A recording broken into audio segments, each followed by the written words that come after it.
tal? ¿Cómo les va? Bienvenidos a una nueva edición de Voz y Voto aquí desde la redacción de La Voz del Interior.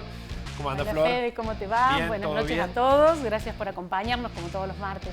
Sí, exactamente. Gracias por acompañarnos en un programa que va a tener hoy invitados nuevos, por llamarlo de alguna manera, presencias novedosas en el programa. Exactamente, novedosas y además es interesante el rol con el que va a venir hoy el ministro de Finanzas de la provincia, Osvaldo Giordano, y va a venir con Carlos Segiaro, con quien ha escrito, junto a él y a otro economista, entre los tres han escrito un libro muy interesante y muy crítico sobre el rol del Estado. Así que le vamos a hacer una nota, vamos a tener un diálogo con ellos y en el caso de él va a ser un poco entre este rol de funcionario y a la vez de mirando de afuera y haciendo la crítica del espacio donde participa, ¿no? Exactamente. Y también vamos a hablar de política partidaria, porque el fin de semana que viene los radicales se reúnen en Villa Giardino, van a tener un congreso ahí, esos congresos picantes del Partido Centenario. Invitamos a Ramón Mestre y a Miriam Prunotto, dos referentes del partido en Córdoba, para que nos anticipen qué va a pasar ahí, ¿no? Si se van a tirar con las sillas, si ya tienen un acuerdo preestablecido o qué nos espera. Tiene los motes más interesantes de esa reunión clásica de los radicales. Así que vamos a estar hablando de eso con ellos. Y mucho más, por supuesto. Nuestro bajo, por supuesto, como siempre. Para el cierre del programa. Estos son los temas, esto es Voz y Voto. Auspician este programa. El Consejo Deliberante homenajeó a nuestros héroes en conmemoración del 40º aniversario de la gesta de Malvinas. Reafirmamos nuestro compromiso por reivindicar los derechos soberanos sobre las islas. Consejo Deliberante de Córdoba. Con diálogo por los consensos para vivir mejor. Metalúrgicas, químicas, textiles, farmacéuticas, alimenticias, diferentes caras de la industria, una gran empresa. Adrián Mercado. A la hora de relocalizar o expandir su compañía, piense solo en el especialista. Adrián Mercado, líder en inmuebles industriales.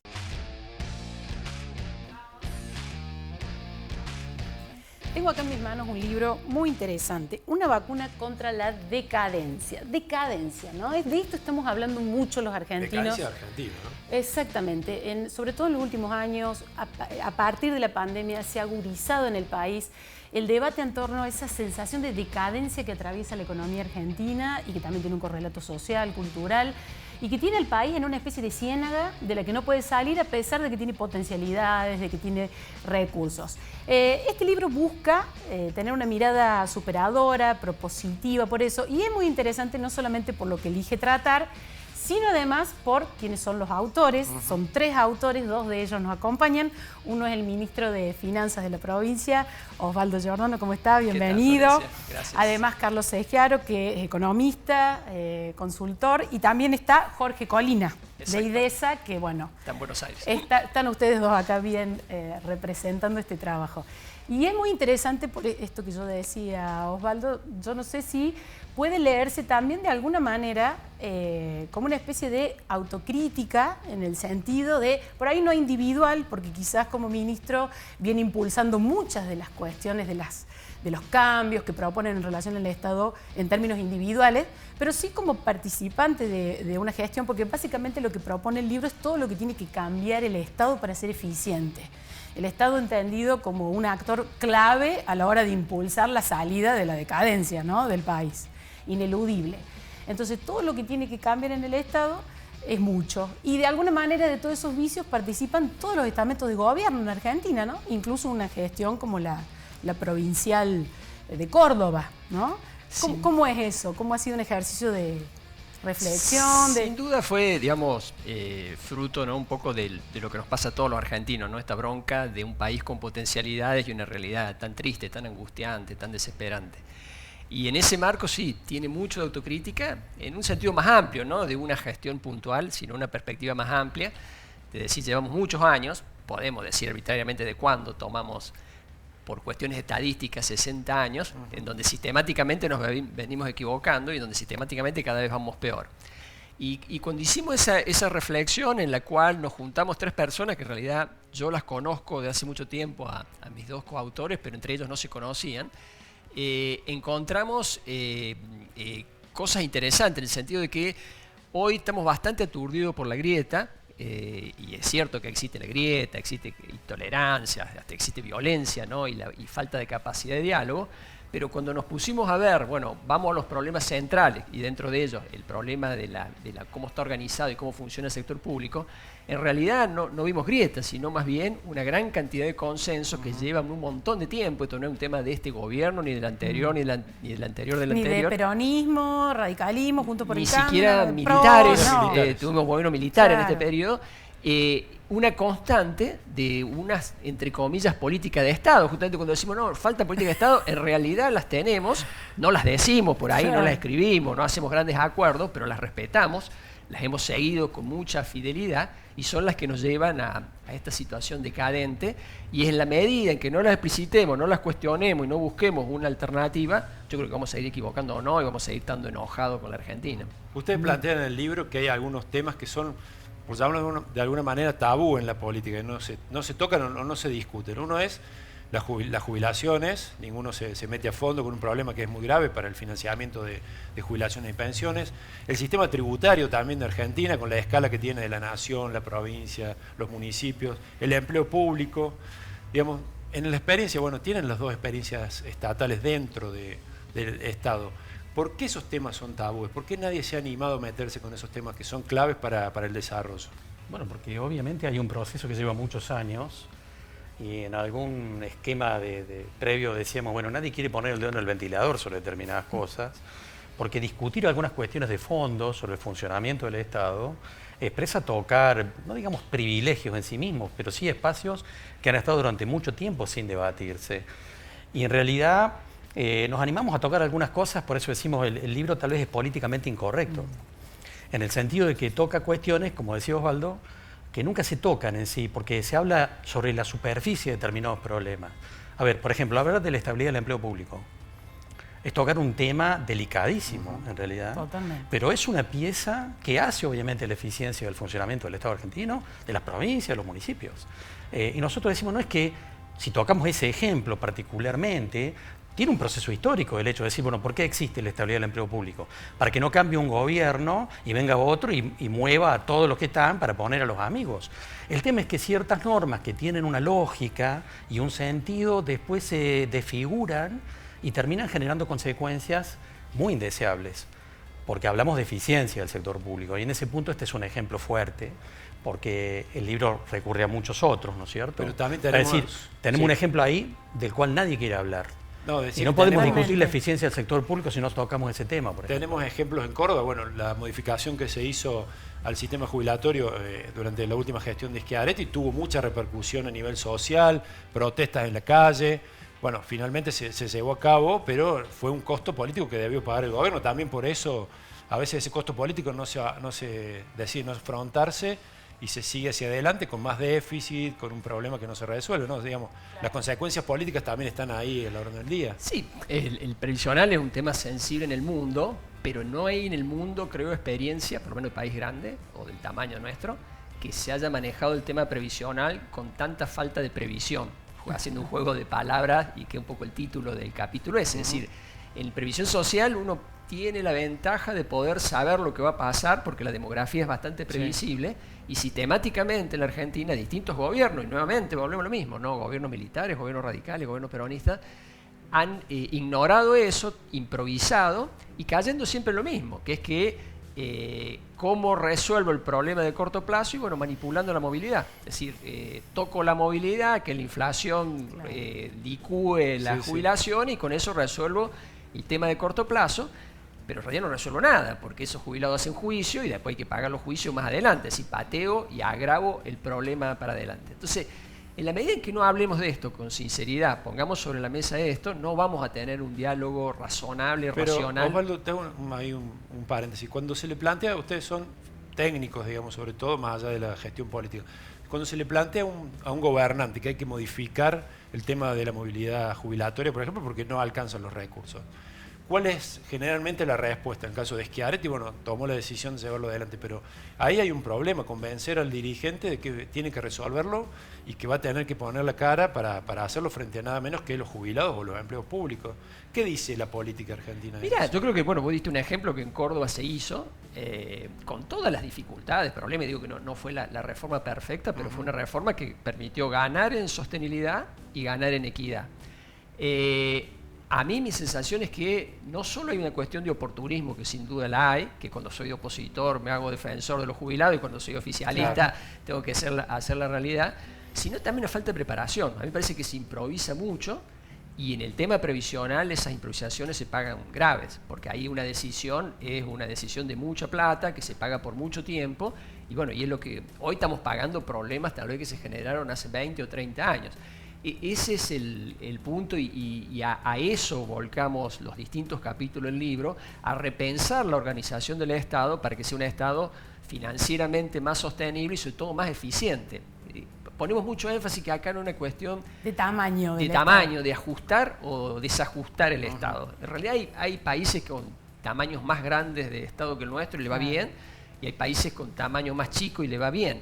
La gran diferencia, que incluso la podemos ver cerquita, miremos Uruguay o Chile, la gran diferencia es que un Estado que funciona mejor. Y digo, no es perfecto lo que tienen, porque sabemos, digamos, de las dificultades, pero que funciona mejor. Y para funcionar mejor, entendemos que hay que entrar en estos temas.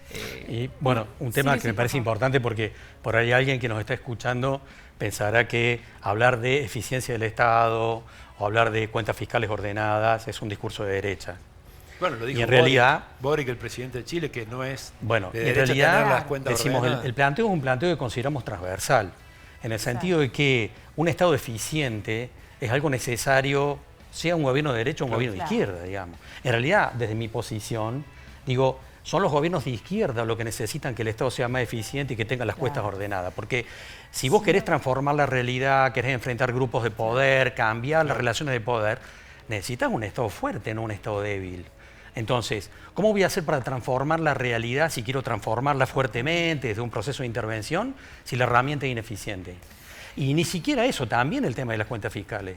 Si yo quiero cambiar las relaciones de poder en una sociedad y tengo que enfrentar a grupos de poder, resulta que voy a tener déficit fiscal y le voy a pedir plata para que me financien a los mismos a los que quiero combatir. Es ridículo. Es un poco lo que estamos viendo ahora con todas estas tensiones en relación a impuestos nuevos y demás que se perciben como manotazos.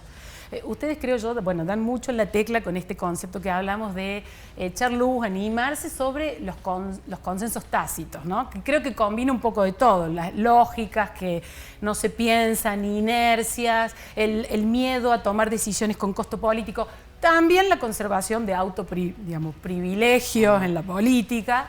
¿No les parece que, de alguna manera, aunque este debate no esté planteado con esta claridad, con esta racionalidad en la sociedad, eso es lo que la sociedad está percibiendo, de lo que se está cansando, y por eso prende esta idea, por ejemplo, de la casta de Milei y conecta desde ese lugar con la gente, ¿no? Con el hartazgo muy de la gente, ¿no? Tiene que ver con esto, con la permanencia de estas cosas. Ya sabemos que esto funciona mal, pero ¿quién le pone el cascabel al gato? ¿Quién empieza con el cambio transformador? Totalmente. Yo creo que Milei hábilmente refleja eso, ¿no? Ese cansancio, esa bronca que no es inventada, es decir, la vemos a diario en distintos ámbitos, en distintos niveles sociales, en distintos lugares. Y lo que en realidad con el libro tratamos de aportar es darle un golpe de racionalidad a eso, es decir, que no vaya a ser que por la bronca tomemos el camino equivocado. Como decir, bueno, suprimo el Estado. Quemo el Banco Central, o cosas, ¿no es cierto?, que sabemos que no van a ser soluciones, más bien descargar el odio o la bronca, o que por ahí está bien justificada, pero que es inconducente. Nuestra intención, bueno, es aportar esta cuota de racionalidad. Por eso incluso, como les decía antes, somos gente que pensamos distinto en muchas cosas, y que aspiramos, digamos, a que se lea sin prejuicio. Realmente no está escrito ni de derecha ni de izquierda, está escrito desde la convicción de que necesitamos un Estado que funcione mejor. Después discutiremos si el plan va para un lado o para el otro, con más énfasis en el mercado, más énfasis en el Estado, pero lo primero que tenemos que tener es un Estado que funcione. Y en ese sí. Ahora, en ese punto, el libro intenta también tocar cosas que no están en el marco de lo que habitualmente se habla. Es decir, se habla del problema del funcionamiento del Estado, de las cuentas previsionales, pero la idea es tocar cosas que no están en la superficie y que no son parte de lo que se habla en el marco de la opinión pública. Y en ese punto tuvimos un debate entre nosotros con respecto a alguna parte de los contenidos, por supuesto, claro. Y uno fue el tema de la corrupción. Y en realidad los tres coincidíamos en que la corrupción no es un tema central de los problemas del Estado argentino ni de las provincias. No, sin embargo, está instalado socialmente. Yo digo, podríamos tener a un clon de la Madre Teresa de Calcuta gobernando la Argentina y no solucionaríamos los problemas centralmente. Sí.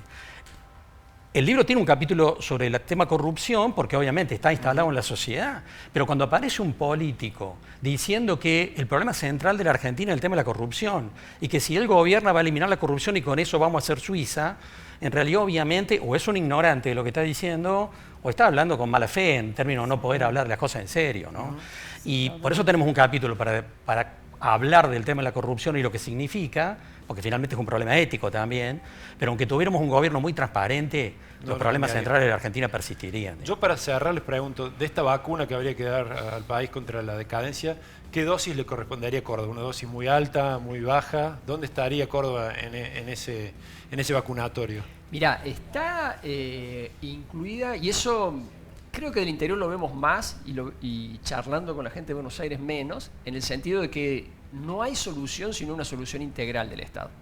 Y lo ponemos mucho énfasis en el tema tributario, es decir, no hay reforma nacional o reforma provincial, lo que hay que hacer es poner sobre la mesa esta maraña de impuestos que tenemos y ponerse de acuerdo, bueno, qué impuestos cobra la nación, cuál la provincia y cuál el municipio.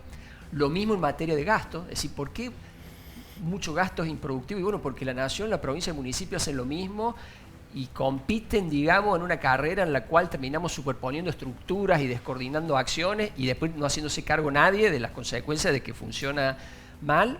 Y me atrevería a decir lo mismo de los otros temas. Ambos de los tres niveles tienen problemas con los recursos humanos, tienen problemas de transparencia, claro, y tienen sistema previsional. En el libro me llamaba la atención, por ejemplo, que son muy críticos con ingresos brutos, un impuesto que es muy importante para las finanzas de la provincia y que en Córdoba se mantiene, ¿no? Digamos, más allá que el consenso fiscal del 2017 intentó bajarlo, hoy es el impuesto que más recauda. Es difícil pensar que se va a poder sacar en el corto plazo o en el mediano plazo, y sin embargo está ahí marcado con ustedes como un gran problema para el desarrollo.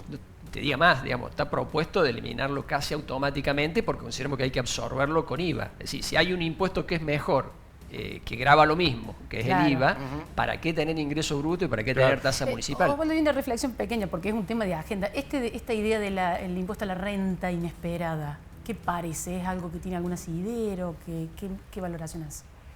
Mira, nosotros ponemos como eje en el libro tres impuestos. El IVA, digamos, el impuesto a los consumos, el impuesto al patrimonio y el impuesto a los ingresos, que en la Argentina mal se llama ganancia y eso genera todo un ruido, ¿no es cierto? En ese marco, digamos, el impuesto a las ganancias en el mundo tiene alícuotas progresivas en función del aumento de la ganancia, de manera que lo que hay está en discusión es, bueno, cuán progresivo es, pero no es algo que esté fuera de la lógica, digamos, del impuesto, que mientras más gano, más pago, digamos, eso es hacia la esencia del impuesto. Bueno, yo lo recomiendo, la verdad, lo leímos el fin de semana el libro y es muy interesante, no solo por la descripción, por las críticas, sino porque propone soluciones, aparte de números, la experiencia, con la experiencia que tiene en la función, y me parece en un lenguaje claro ya, ¿no? Que se necesitan, como decía recién, sobre el tema de qué planteos se hacen sobre el país y qué soluciones también se proponen. También nos involucra a los ciudadanos, porque por ejemplo en el problema del empleo en el Estado también hay una especie de consenso, de complicidad de la ciudadanía, que si puede entrar al Estado por la ventana, como dicen ustedes, y no trabajar y cobrar un sueldo, lo hace, digamos. Así que hay mucho para cambiar. Bueno, les agradecemos muchísimo. No sé dónde se consigue el libro, si quieren. Mira, lo más práctico es la página web, Vacuna contra la Decadencia. Ahí van a encontrar la opción digital o el poder comprarlo papel a partir del jueves, que es cuando lo presentamos en la Facultad de Ciencia Económica. ¿El jueves a qué hora? A las 5:30 en la Aula Magna de Ciencia Económica. Va a ser un momento importante para nosotros, podemos volver al lugar donde los tres nos formamos y ahí ya va a estar plenamente disponible la posibilidad de comprarlo. Así que muchas gracias por la invitación. Gracias a los dos por venir. Gracias, por favor. Seguimos con más Voz y Voto.